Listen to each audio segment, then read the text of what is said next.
Muy bien. Yo les comentaba la última lámina de la primera parte, la teoría postulada por Dumbrell acerca de un pacto ya no con Adán, sino con la creación. También les comentaba de que esto pues no es descabellado y ahorita vamos a ver los argumentos porque Dumbrell nos dice que de forma implícita en el texto vamos a encontrar ciertas características de pacto, ¿sí? Acuérdense que lo que dijo Oseas vinculó, asimiló, asemejó el pacto mosaico con el pacto, en este caso con Adán, como inferencia. Es decir, que sí hay ciertas similitudes entre la narrativa de la creación y el pacto mosaico. Entonces vamos para allá para ver si efectivamente es cierto o no. La que sigue, por favor, ven. Vamos a ver tres argumentos. El primero, este es desde la gramática del texto hebreo. El argumento número uno es el siguiente. El pacto noáquico es una renovación de una alianza ya existente. ¿Se acuerdan que en la clase pasada ya vimos que en hebreo para pacto la palabra es berit? Y para decir hacer un pacto, que en la mentalidad hebraica sería cortar un pacto, es karat berit. Espero que todos tengamos presente esas expresiones que ya vimos en la clase pasada. Voy a leer la cita de Desmond y Baker. Un argumento por parte de aquellos que abogan por un pacto en la creación, ya sea con Adán o ya sea en el Edén, con toda la creación, es que el pacto noáquico es de hecho una renovación de una alianza ya existente que Dios había establecido previamente en el contexto, fíjense, en el contexto de la propia creación. Recordemos que la expresión clave para el inicio de un pacto es karat berit, es decir, cortar un pacto. Dato interesante es que en Génesis capítulo 6, versículo 18, lo que tenemos es Hekim berit y no karat berit. Y aquí ya empiezan los problemas. La que sigue, por favor, ven.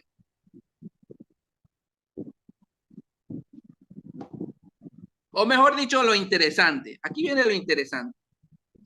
Por acá, Gentry y Whelan nos dicen lo siguiente. La expresión cortar un pacto, es decir, karat berit, se refiere a la iniciación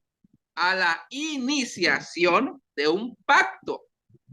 Mientras que la expresión establecer un pacto, hekim berit, significa afirmar verbalmente la validez de un pacto anterior. Afirmar así que uno sigue comprometido con la relación de pacto establecida en un pacto preexistente. Por lo tanto, la construcción Hekim Berit en Génesis 6 y 9 indica que Dios no está iniciando un pacto con Noé, sino que está afirmando a Noé y sus descendientes un compromiso iniciado anteriormente. ¿Cuándo? Pues asumimos que en la creación. Este lenguaje indica claramente un pacto establecido anteriormente entre Dios y la creación, o entre Dios y el ser humano en la creación. ¿Sí? Por eso yo les decía que cuando Dios coloca la señal de pacto con Noé, lo hace en la creación. De hecho, la señal es el arco en el cielo. ¿Sí? El juicio, de hecho, también es en la creación. Esto va a resultar muy interesante porque, como les digo, no es descabellado pensar en un pacto en la creación y sobre todo entendiendo que en Génesis 6:18 lo que tenemos es Hekim Berit, no Karat Berit. Ahora, esto también nos va a resonar mucho, por ejemplo, en Génesis 15, Dios hace pacto con Abraham y en Génesis 17, Dios confirma o ratifica ese pacto. es el mismo pacto, es la ratificación, es la confirmación de un pacto ya preexistente. En Éxodo 20 Dios entra en pacto con Israel y en Éxodo 24 Dios ratifica el mismo pacto, ¿sí? Mismo pacto que a su vez es ratificado en la llanura de Moab antes de entrar a la tierra prometida. Podemos ver esta misma dialéctica, ¿sí?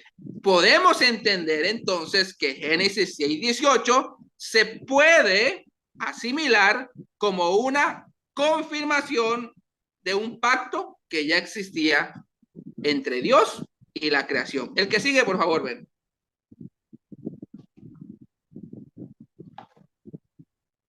Ese argumento que acabamos de ver es muy importante.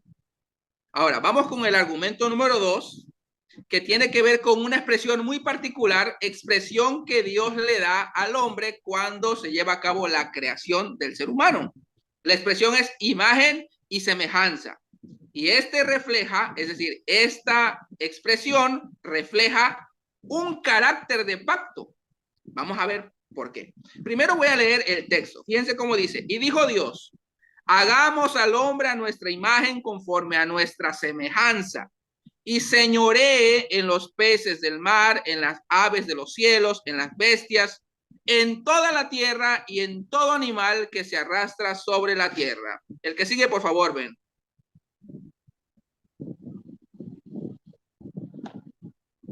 Inciso A, imagen y semejanza como una expresión poética, ¿sí? El hermano Ben ya nos había mencionado anteriormente que Génesis capítulo 1 en realidad es un poema, que no lo podemos entender como un relato histórico, y dio todo el argumento y la validación de por qué, ¿sí? No vamos a entrar nosotros en eso porque no estamos hablando de eso. Sin embargo, aquí entendemos y asumimos que esta expresión, imagen y semejanza, es una expresión poética que refleja algo, que quiere decir algo. Sí, tengo una cita de Desmond y Baker que dice lo siguiente.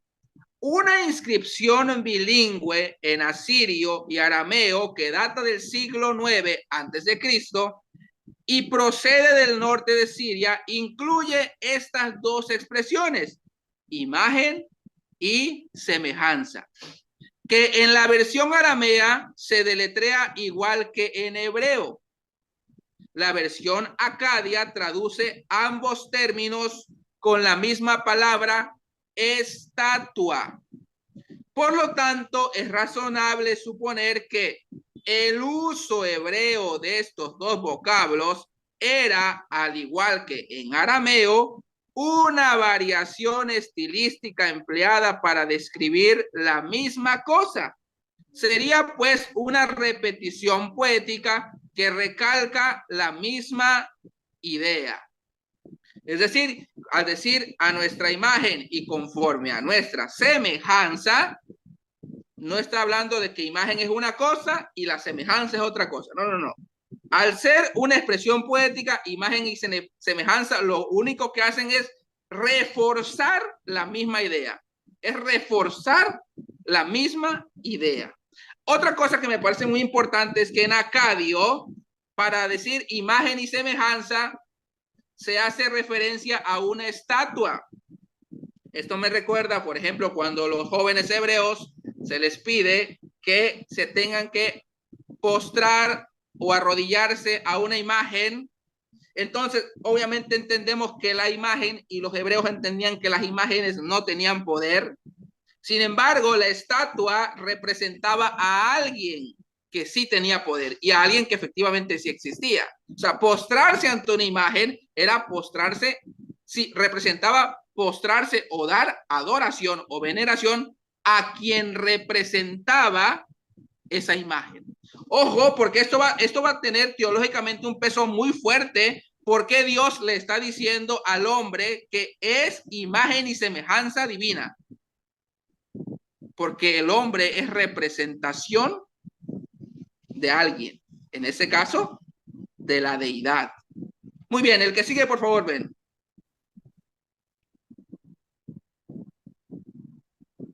Inciso B, imagen y semejanza como expresión de gobierno sobre la creación. Y fíjense cómo dice Génesis, y señoré en los peces del mar, en las aves de los cielos, en las bestias, en toda la tierra, en todo animal que se arrastra sobre toda la tierra. Ojo, porque el señorío que Dios está colocando sobre Adán es sobre todo, abarca todo. Fíjense lo que dice Gentry y Wellum. La imagen de Dios allí se refiere a la función del rey y no su apariencia física. Cuando esa imagen es semejanza, no quiere decir que Dios tiene dos ojos, que Dios tiene una oreja igual que la mía y que se parece a mí físicamente. No. Está hablando de la función que representa, en este caso, Adán. Por lo tanto, la función del hombre y su señorío sobre la creación es lo que separa al hombre de los animales. La imagen divina hace del hombre el representante de Dios en la tierra. La exégesis cuidadosa indica a continuación que la función de gobernar es un resultado de ser hecho a la imagen divina. En el texto, primero se le da un estatus al hombre. Es hecho, pero no solamente hecho, sino hecho con un propósito. Es hecho a imagen y semejanza y como consecuencia de esa imagen y semejanza divina que hay en el hombre, ahora se le entrega un señorío. Y vamos a ir viendo cómo estas características, estas funciones del hombre se van a ir entendiendo en términos de pacto. El que sigue, por favor, ven.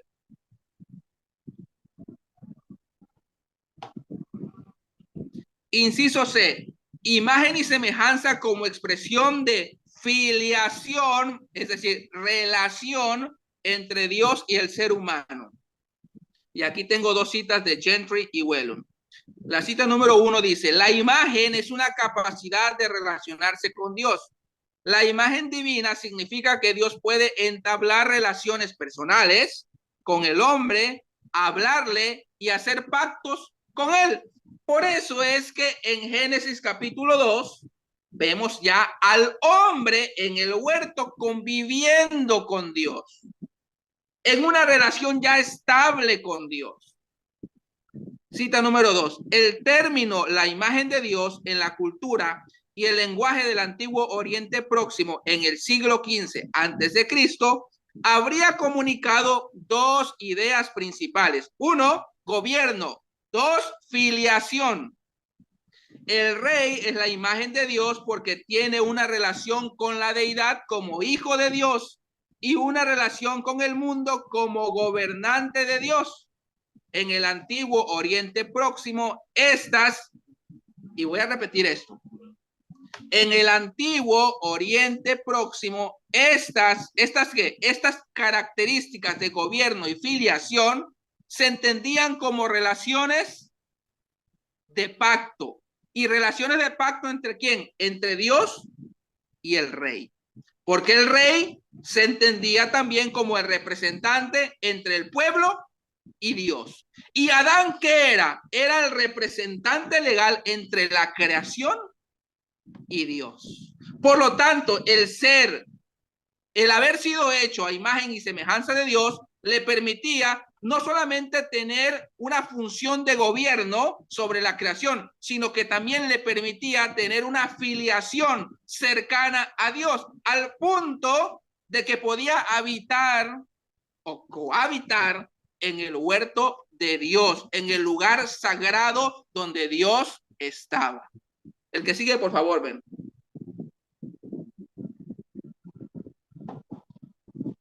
Inciso D. Imagen y semejanza como expresión de ser un representante de Dios en la creación. Gentry y Wellum nos dicen lo siguiente.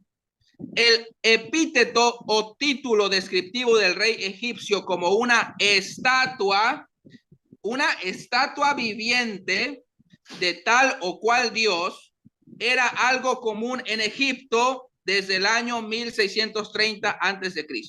en adelante, y por lo tanto era bien conocido por los israelitas.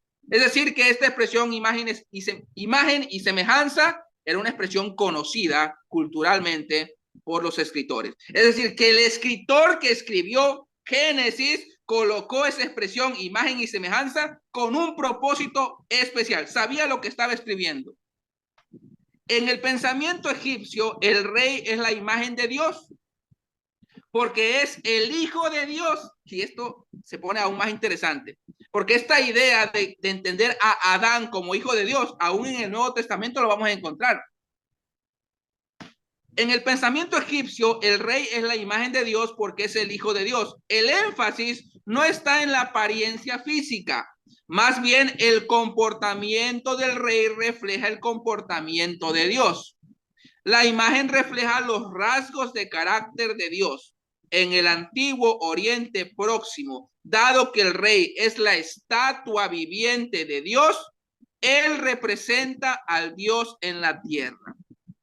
Decir que Adán es imagen, Adán y Eva es imagen y semejanza divina, coloca al hombre en un estatus de hijo de Dios, de representante de Dios, de tener una filiación, una cercanía con Dios. Y ahora, en el pacto mosaico, tomando la idea de Oseas, ¿quiénes eran los que estaban cerca de Dios? ¿Quiénes eran aquellos que podían entrar al lugar santísimo donde estaba la presencia de Dios? Pues solamente los sacerdotes podían entrar al lugar santo. Y esto nos da a entender que en el Génesis, en la creación, Adán lleva un papel sacerdotal. Está delante de la presencia de Dios. Tiene acceso a la presencia de Dios. Se entiende cómo vemos esa similitud con el pacto mosaico. El que sigue, por favor, ven.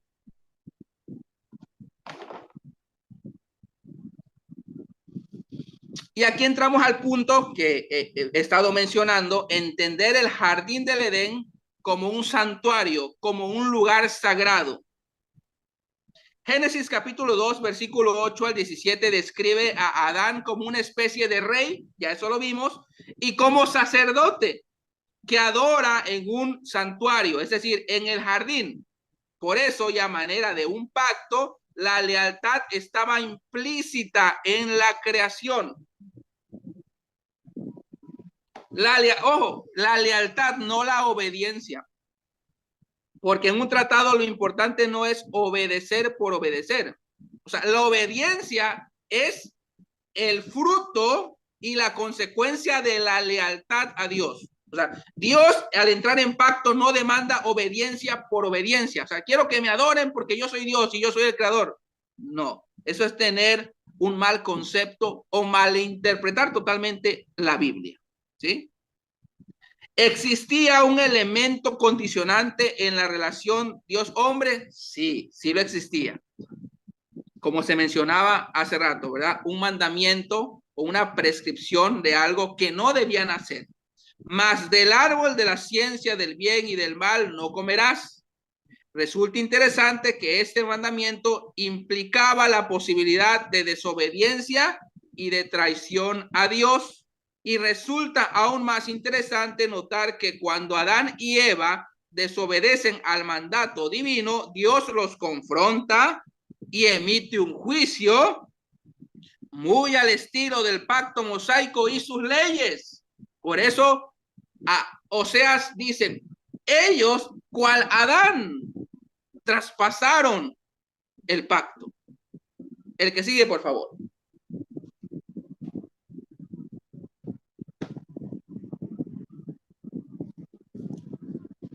¿Qué implica entender el jardín del Edén como un santuario? Por acá tengo una cita de Desmond y Baker. Dice, debemos reconocer que el jardín del Edén no era estrictamente hablando un jardín para los humanos. No, sino el jardín de Dios. Wenham explica, el jardín del Edén no es concebido por el autor del Génesis simplemente como una pieza de tierra cultivable de Mesopotamia, sino como un santuario arquetípico, es decir, un lugar donde habita Dios y donde el hombre debería adorarle. Muchas de las características del jardín también se pueden encontrar en santuarios posteriores, especialmente el tabernáculo o el templo de Jerusalén. Estos paralelismos sugieren que el jardín en sí se entiende como una especie de santuario. La presencia de Dios era la clave del jardín y era entendida por el autor y su audiencia como algo que se daba por sentado en la cosmovisión antigua. Cuando nosotros vamos a el pacto mosaico, Dios demanda ya la sistematización de el tabernáculo, de los levitas, del sacerdocio, después de que entregó la ley y después de que se ratificó el pacto. Es decir, que la función sacerdotal no existe en la narrativa del Éxodo, no existe antes de que Dios entre en pacto, existe después.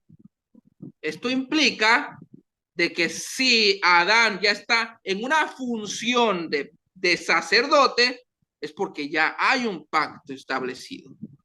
Recuerden que estamos analizando la narrativa del Génesis a contraluz del pacto mosaico, porque yo les decía, el Génesis tiene como propósito llevarnos al pacto del Sinaí. Todo el propósito del Pentateuco es llevarnos al Sinaí. Por eso vamos a ir escalando por historias y por pacto hasta llegar al pacto mosaico en el Pentateuco. Muy bien. El que sigue, por favor, ven.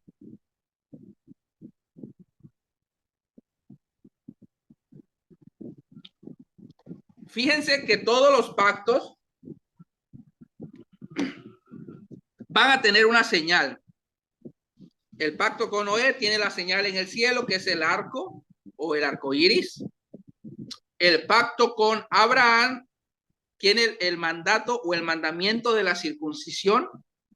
Y el pacto, por ejemplo, el pacto con Moisés tiene la observancia ritual del sábado, ¿verdad? Cada sábado habría que guardar. Esa era la señal corporativa. La señal individual era la circuncisión y la señal corporativa, donde todos participaban, hombres, mujeres, esclavos y hasta los animales, era la observancia del sábado. ¿Sí? Sin embargo, podríamos inferir, podríamos atrevernos a buscar una señal de pacto en el Edén. Yo sé que esto es atrevido, pero vamos haciendo una relectura porque estamos, así como dijo Dumbrell, buscando entre líneas las características de pacto que están implícitas en la narrativa. Entonces voy a leer esta lámina. Si hubiese un pacto con la creación, es decir, no tanto con Adán solamente, sino con Adán y compañía, incluyendo la creación, bien podríamos considerar el matrimonio entre Adán y Eva, como la señal de ese pacto. Por supuesto, esta imagen de alianza matrimonial entre Dios y el pueblo hebreo se hará mucho más visible en los próximos pactos. Recordemos a Oseas.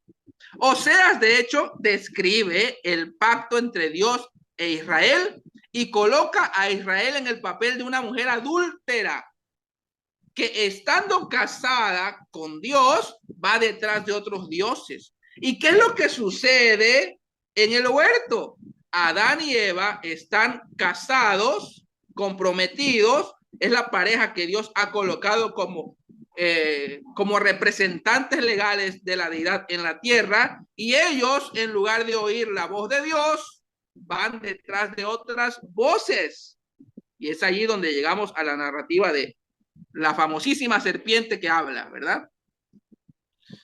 Por supuesto, esta imagen de la alianza matrimonial pues se hará mucho más visible en los próximos pactos, puntualmente el pacto mosaico, ¿verdad? Sin embargo, no deberíamos pasar por alto que cuando Adán y Eva pecaron, la separación que se provocó fue triple. Primero, entre Dios y el hombre. Segundo, entre Adán y Eva. Y tercero, entre Adán y toda la creación. De tal forma que el matrimonio entre Adán y Eva, al parecer, también representaba la relación entre Dios y el hombre. Entre Dios y su representante legal en la tierra. El que sigue, por favor. Ven.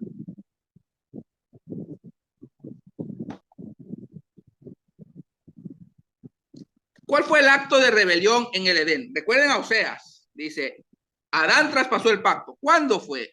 ¿Había un pacto? Ya desde ahí hay un problema. ¿Había un pacto con Adán? ¿Cuándo fue eso? Me perdí esa parte de la película. Bueno, en la narrativa encontramos la serpiente y su intento fallido de sabotear los planes divinos. La historia que comienza bien en Génesis capítulo 1, prontamente, ¿verdad? 2 capítulos después se echó a perder todo. Prontamente se desvirtúa con la intervención de un personaje muy particular, la serpiente que habla. Aparentemente quiere sabotear los planes de Dios para con su creación. Eso es imposible, mi hermano. Va a decir Pablo, ¿verdad? Ya yéndonos hasta el nuevo pacto, va a decir Pablo, esto es algo que estaba desde antes de la fundación del mundo. O sea, es imposible que una serpiente que habla pueda sabotear los planes de Dios.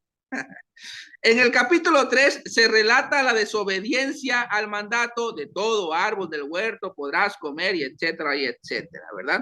Lo que conlleva a que Dios los llame a cuentas, no solo a Adán y a Eva, sino también a la serpiente. La que sigue, por favor.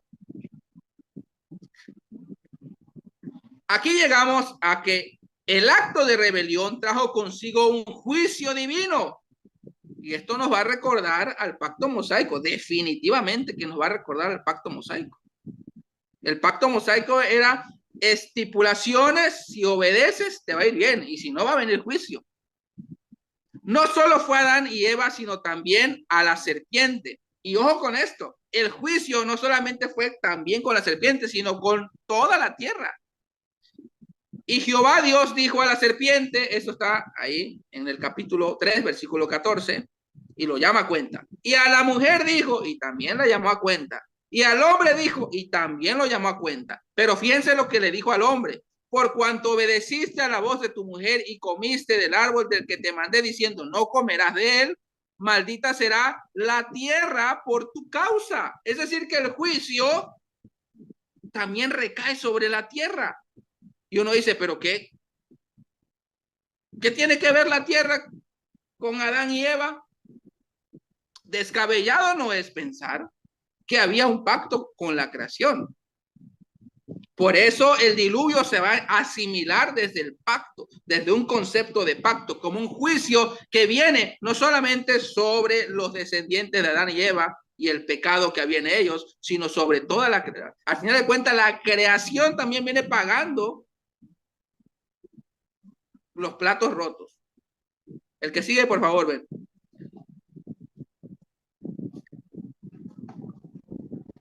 Ya vamos llegando al final, no se me desesperen. Respecto a esto que le dice a la serpiente, y Jehová Dios dijo a la serpiente, pondré enemistad entre ti y la mujer y entre tu simiente y la simiente suya, esta te herirá en la cabeza y tú le herirás en el calcañar. Dice mi hermano Richie que ese es el protoevangelio, ¿verdad? Bueno, en realidad este pasaje es clave para entender lo que sigue dentro de la historia de la salvación. ¿Sí? Aquí no vamos a meter a Jesús, no. Aquí está diciendo de que efectivamente el plan divino continúa. No hubo un abortamiento, no hubo aquí una ruptura del plan de Dios. El plan continúa. El hecho de que estas palabras aparezcan, esto lo va a decir Lat. El hecho de que estas palabras aparezcan en boca de Dios y dirigidas a la serpiente reviste un gran significado. Quien ha de venir para vencer lo hace siguiendo un claro propósito divino. De este modo, los hagiógrafos, es decir, los escritores bíblicos que compusieron la historia de los orígenes, nos advierten que la prístina ruptura de la relación entre el hombre y su hacedor sería temporal, ya que de entre los mismos seres humanos surgiría alguien que volvería a unir a Dios con la estirpe de Adán. Es decir, se profetiza un nuevo Adán.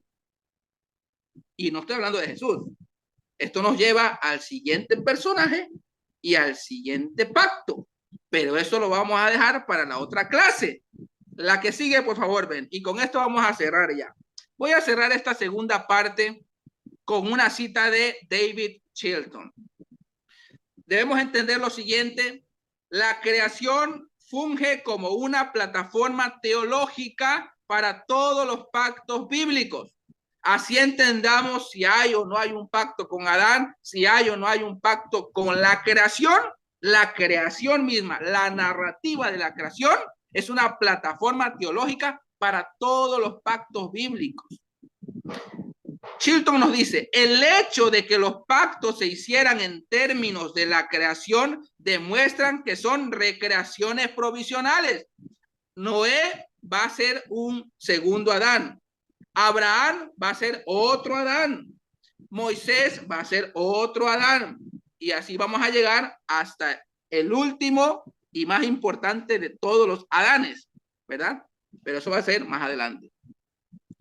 Que apuntan a la nueva creación definitiva en Cristo. Ahí está. Y el hecho de que los relatos de la creación utilicen un lenguaje y unos escenarios de pactos, como ya vimos ahorita en la segunda parte, demuestra que fue un pacto. O sea, no que se hizo un pacto, ¿sí? Sino que la misma narrativa de la creación es un pacto entre Dios y la creación. Y esto va a hacer sentido en toda la Biblia. Es decir, si los pactos son recreaciones, entonces la creación tuvo carácter de pacto. Eso es todo y muchas gracias. Pasamos a la pregunta final.